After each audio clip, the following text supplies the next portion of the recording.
With a fanfare and more than a little 1970s nostalgia, the revamped and redesigned Richard M. Nixon Library and Museum is reopened. It includes new exhibits on the domestic and foreign policy achievements of the 37th president, plus a detailed recounting of the Watergate scandal that led Nixon to resign in disgrace in 1974. Nixon's one-time Secretary of State bestowed his approval.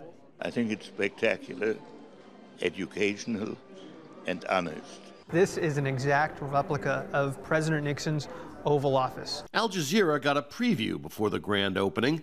The replica of Nixon's desk does not include the secret tape recording system that caught him in the Watergate cover-up. Watergate and some of the dirty tricks and that sort of thing, that's all covered here. The visitor gets both sides of the story. They get to see his achievements, but they also get to see the downfall.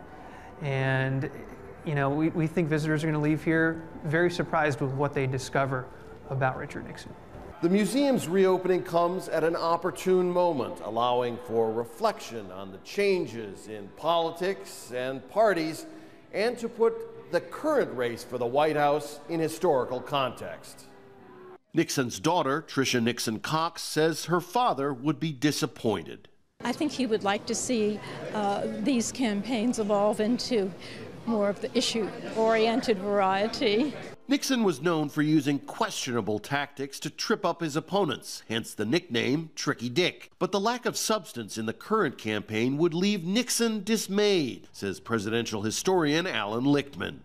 Yes, Richard Nixon was a twisted, paranoid individual who went way beyond normal politics to come very close to corrupting our democracy.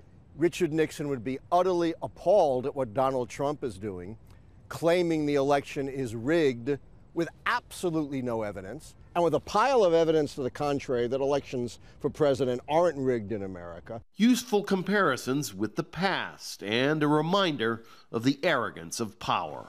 Rob Reynolds, Al Jazeera, Yorba Linda, California.